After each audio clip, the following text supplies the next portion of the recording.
거리두기가 완화되면서 학원과 체육시설 등 일부 다중이용시설들이 다시 문을 열었습니다.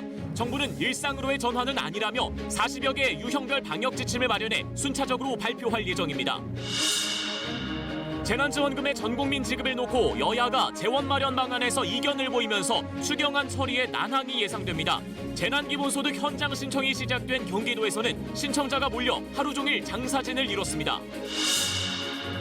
코로나19 사태로 임시직과 일용직 근로자들의 실직이 가속화되고 있습니다. 국제노동기구 ILO는 2차 세계대전 이후 가장 심각한 위기라며 신속하고 적극적인 대책을 요구했습니다. 제40회 장애인의 날을 맞아 장애인 단체들이 차별철폐를 위해 21대 국회가 제 역할을 해야 한다고 촉구했습니다.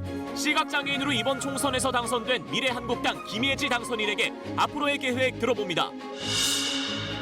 환경부가 가습기 살균제 성분에서 독성 물질이 검출됐는데도 해당 기업에 피해 분담금을 면제해준 정황이 확인됐습니다.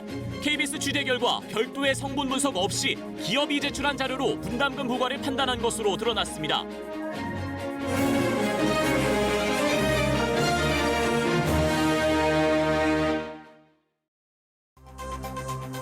긴급재난지원금 지급 대상을 놓고 정치권과 정부가 각자 다른 이야기를 하며 접점을 찾지 못하고 있습니다. 민주당은 총선 공약대로 전국민 확대 지급을 제안하며 속도전에 나섰지만 기획재정부는 여전히 소득 하위 70% 입장을 고수하고 있습니다. 여기에 전국민 지급을 주장했던 미래통합당도 반대로 입장을 바꿨습니다.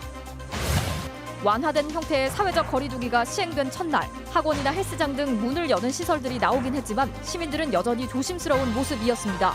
정부는 거리두기 완화가 일상생활로의 전환을 의미하는 것은 아니라고 강조했습니다. 대규모의 유행으로 이어지지 않게끔 감염병 예방 수칙 준수를 해주실 것을 다시 한번 간곡하게 당부를 드립니다. 신천지가 불법으로 용도를 변경해 13년간 사용해온 과천 총회본부 예배당을 자진 철거했습니다. 과천시가 원상회복 이행 강제금 7억 5천만 원 부과 통지 등 압박을 계속하자 버티지 못한 것으로 보입니다. 올해 첫 고3 전국 연합 학력평가가 4차례 연기 끝에 학생들 집에서 치러집니다. 시험지를 받아다 각자 집에서 푸는 방식인데 전국 단위 성적 처리는 할 수 없어 수능 모의평가의 의미는 사라졌습니다. 해외 서버를 둔 사이트에서 국내 연예인의 얼굴을 합성한 딥페이크 음란물이 제작 유포된 정황이 포착돼 경찰이 수사에 나섰습니다. 피해 연예인만 100여 명에 달하는 것으로 알려졌습니다.